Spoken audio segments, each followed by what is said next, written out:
Okay ready అండి. Rolling madam. Hello doctor. Hi. Doctor, ఒక fracture అయినప్పుడు అంటే కింద పడుతుంటాము, లేకపోతే స్టెప్స్ మీద నుంచి పడుతుంటాం, ఏదో ఒకటి అవుతుంటుంది కదా. అలా ఫ్రాక్చర్ అయినప్పుడు ఫస్ట్ చేయవలసిన ఫస్ట్ ఎయిడ్ ఏంటి, ఇంకా ఆ తర్వాత ఎవరిని కన్సల్ట్ అవ్వాలంటారు? గుడ్ క్వశ్చన్ అండి. బోన్ ఫ్రాక్చర్ అనేది ఇన్వేరియబుల్లీ మానవులలో చేసే ఫిజియోలాజికల్ యాక్టివిటీ వలన ఫ్రాక్చర్స్ అనేది ఏర్పడతాయి. ఫ్రాక్చర్ అనేది డిస్కంటిన్యూటీ ఆఫ్ ద బోన్, అంటే breach in continuity of the bone యొక్క మనము ప్రక్రియలో మనం భాగంగా బోన్ని తీసుకుంటే ఈ బోన్ యొక్క ప్రక్రియలో ఈ కార్టెక్స్ అని ఉంటుందండి. ఈ రౌండ్ కార్టెక్స్ మధ్యలో బోన్ మ్యారో అని ఉంటుంది. అది బాగా స్ట్రెంగ్గా ఉంటుంది. సో ఎప్పుడైతే మనకు ఈ బోన్ ఫ్రాక్చర్ అంటే డిస్కంటిన్యూటీ, దీనిలో క్రాక్ ఏర్పడుతుంది. అది సింపుల్ ఫ్రాక్చర్ కావచ్చు, కాంపౌండ్ ఫ్రాక్చర్. సింపుల్ ఫ్రాక్చర్ అంటే ఫ్రాక్చర్ అయ్యి స్కిన్ లోపలే ఉండడాన్ని మేము సింపుల్ ఫ్రాక్చర్ అంటాం. కాంపౌండ్ ఫ్రాక్చర్ అంటే ఫ్రాక్చర్ అయిన తర్వాత ఎముక స్కిన్కు బయటికి రావడం, అంటే పుండు గాయం చేసి బయటికి రావడం కాంపౌండ్ ఫ్రాక్చర్ అంటాం. సో ఈ రెండిట్లలో కాంపౌండ్ ఫ్రాక్చర్ అనేది ఎమర్జెన్సీ అటెన్షన్ ఉండాలి, ఎందుకంటే అది ఎన్విరాన్మెంట్కి ఎక్స్పోజ్ అవుతుంది కాబట్టి బ్యాక్టీరియా, ఫంగస్, టాక్సిన్స్ చేరే ఆస్కారం ఉంటుంది. సో ఇలాంటి బోన్ని మనం సక్రమంగా మేనేజ్ చేయాల్సిన అవసరం ఉంటుంది. సో ఈ బోన్ ఫ్రాక్చర్ అనేది అయినప్పుడు అసలు ఏమవుతుంది, ఏమేమి కనబడతాయంటే మనం ముఖ్యంగా ఫస్ట్ అండ్ ఫార్మోస్ట్ పెయిన్ అన్నది మోస్ట్ కామన్గా మనం చూస్తాం. సో పెయిన్ అన్నదితో పాటు స్వెల్లింగ్, ఆ ఏరియాలో బ్లడ్ క్లాట్ ఏర్పడటం, లేకపోతే ఇన్ఫ్లమేటరీ ఎడిమా వలన స్వెల్లింగ్ రావడం, రెండు. మూడోది డీఫార్మిటీ, అంటే వంగిపోవడం, డీఫార్మిటీ ఉంటుంది. నాలుగోది సివియర్ టెండర్నెస్, అంటే టచ్ చేస్తే పెయిన్ వస్తుంది, సివియర్ టెండర్నెస్ వస్తుంది. So this is what the bone incontinence అంటాము. ఇందులో మనం క్లోజ్డ్ ఆర్ అది ఇందాక చెప్పినట్టుగా ఎప్పుడైతే ఈ బోన్ విత్ ఇన్ ద స్కిన్లో ఉంటుందో సింపుల్ అంటాం, అవుట్ సైడ్ ద స్కిన్ వస్తుందో దాన్ని కాంపౌండ్ ఫ్రాక్చర్గా అంటాం. సమ్టైమ్స్ చిన్నపిల్లలలో గ్రీన్ స్టిక్ ఫ్రాక్చర్ లాగా ఇలా ఒక సైడ్ ఇరిగిపోయి ఒక సైడ్ బెండ్ అవుతుంది చిన్నపిల్లల్లో, దాన్ని గ్రీన్ స్టిక్ ఫ్రాక్చర్ అంటాము. బోన్ చాలా ప్రక్రియలు మనకు ఉంటాయి. కొన్ని డిస్ప్లేస్డ్, అంటే ఇది కదిలిపోయిన ఫ్రాక్చర్ అంటాము, ఇది కదలకుండా అన్డిస్ప్లేస్డ్ ఫ్రాక్చర్ అంటాము, ఇది రొటేషనల్ ఫ్రాక్చర్ అంటాము, ఇది లోకల్గా ఏర్పడే రకరకాల ఫ్రాక్చర్స్. సో పర్టికులర్గా ఎప్పుడైతే పెయిన్, స్వెల్లింగ్, డిఫార్మిటీ, టెండర్నెస్ అనే 4 లక్షణాలు చేతులలో కనబడుతుందో, పర్టికులర్గా యూజువల్గా యానిమల్స్లో ఎన్నో ఫ్రాక్చర్స్ అవుతుంటాయి అడవులలో, జంతువులలో. అయినప్పుడు వాటంతట అవే రెస్ట్ తీసుకోవటం వలన హీల్ అవుతుంది. దానికి ఎవరు డాక్టర్స్ అంటూ వెళ్ళి యానిమల్స్కి ట్రీట్మెంట్ ఇవ్వరు. సో బోన్ యొక్క క్వాలిటీ ఏంటంటే బోన్ విరిగినప్పుడు తానంతట అదే అతికిపోయే గుణం కూడా ఉంటుంది. సో యూజువల్గా మాలాంటి డాక్టర్స్ ఎక్కడ ఇన్వాల్వ్ అవ్వాల్సి వస్తుంది అంటే, యానిమల్స్ అంటే అవి అడవులలో ఉంటే వాటికి అవేర్నెస్ కానీ లేకపోతే పర్టికులర్ ట్రీట్మెంట్ ఇవ్వడానికి అందుబాటులో ఉండవు. కానీ హ్యూమన్స్లో ఫ్రాక్చర్స్ అయినప్పుడు హ్యూమన్స్కి మూమెంట్ ఈజ్ లైఫ్, అంటే కదిలితేనే వాడు సంపాదించుకుంటాడు, వాడు ఫ్యామిలీని, సొసైటీని కాపాడగలుగుతాడు. ఎప్పుడైతే ఒక మనిషికి ఏదైనా ఫ్రాక్చర్ అయినప్పుడు ప్రాపర్ కేర్ అనేది ఎర్లీగా ఇస్తే ఎర్లీగా రికవర్ అవుతాడు, ఎర్లీగా తన పనులు తను చేసుకుంటాడు, తన ప్రొఫెషన్ తను చేసుకుంటాడు.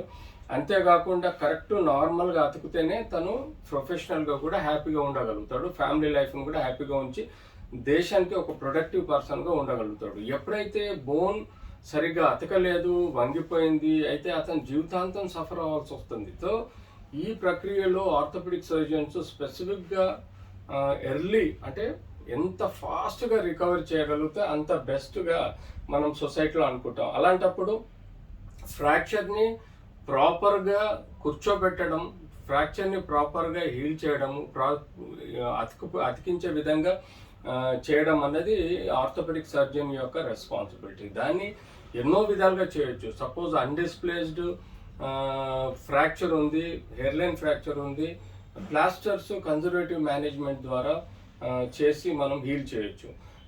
ఏదైతే డిస్ప్లేస్డ్ ఉంటుందో దాన్ని మ్యానిపులేషన్ చేసి సరైన పొజిషన్లో కూర్చోబెట్టి పట్టి ద్వారా కానీ లేకపోతే ఈవెన్ రాడ్స్, స్క్రూస్, ప్లేట్స్ ద్వారా కూడా ఫిక్స్ చేసి తొందరగా అతికే విధంగా, తొందరగా తన పనులు తను చేసుకునే విధంగా, తన సోషల్ లైఫ్ని గడిపే విధంగా చేయడానికి మేము ఆర్థోపెడిక్ సర్జన్స్ ఉంటాం. సో అబ్సల్యూట్లీ యూజువల్గా బోన్ సెట్టర్స్ దగ్గరికి చాలామంది వెళ్తారు గ్రామాలలో. ఒక 30-40 సంవత్సరాల క్రితం ఆర్థోపెడిక్ సర్జన్స్ అవైలబుల్ లేకుండే. అప్పుడంటే వాళ్ళు బోన్ సెట్టర్స్ దగ్గరికి గ్రామాలలో వెళ్ళి వాళ్ళు ఇద్దరు వ్యక్తులు ఉంటారు, లాగి పట్టుకొని చుట్టూ పసరో లేకపోతే గుడ్డో రాసి దానికి 2 బద్దలు పెట్టేసి ఒక క్లాత్తో చుట్టేవాళ్ళు. Absolutely natural. అది మీరు ఇంట్లో మీరే చేసుకోవచ్చు, బోన్ సెటర్ అవసరం లేదు.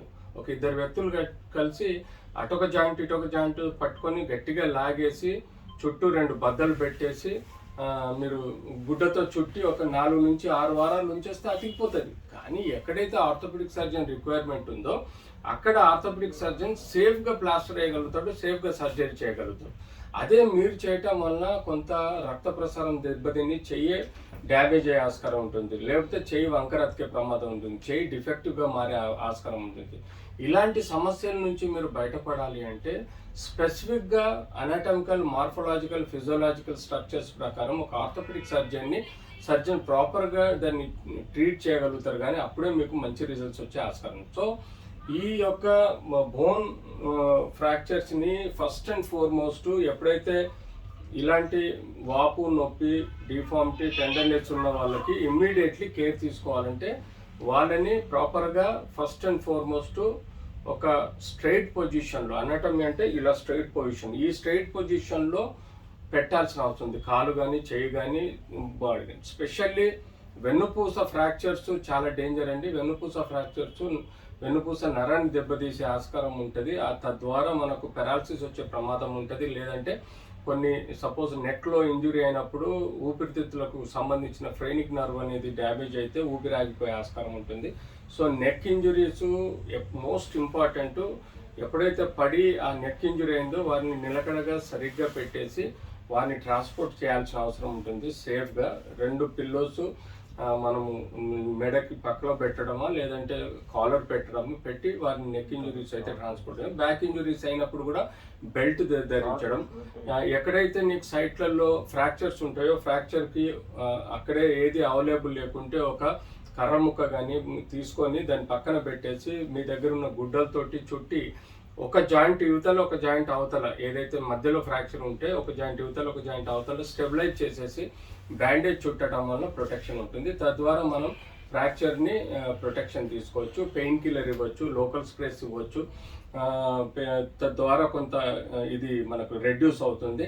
ఎప్పుడైతే ఫ్రెష్ ఇంజురీ అవుతుందో వీలైనంత వరకు ఐస్ ప్యాక్స్ పెట్టండి. తద్వారా మనకు అక్కడ టెంపరేచర్ తగ్గిపోయి స్వెల్లింగ్ తగ్గిపోయే ఆస్కారం ఉంటుంది. అలా మనం బోన్స్ను చేయొచ్చు. ప్రాపర్గా జాగ్రత్తగా ప్రొటెక్టివ్ మెథడ్స్లో ఈ బెస్ట్గా ట్రాన్స్పోర్ట్ చేసి దగ్గరలో ఉన్న హాస్పిటల్ కానీ లేదా 108 అంబులెన్స్ కానీ ఫోన్ చేసి కాల్ చేసి చెప్పడం, తద్వారా ఫర్దర్గా వాళ్ళు కేర్ తీసుకోవడం జరుగుతుంది.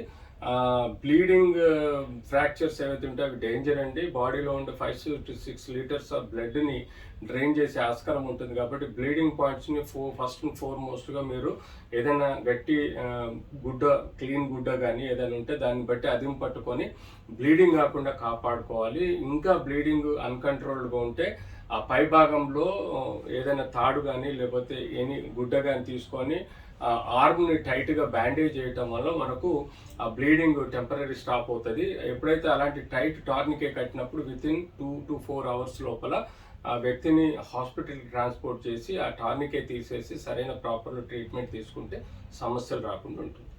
ఓకే డాక్టర్, ఇమీడియట్గా ఏదైనా ఫ్రాక్చర్ అయితే ఎటువంటి కేర్ తీసుకోవాలి, ఎటువంటి ఫస్ట్ ఎయిడ్ చేయాలి ఏంటి అనేది చాలా క్లియర్గా ఎక్స్ప్లెయిన్ చేశారు. Thank you so much.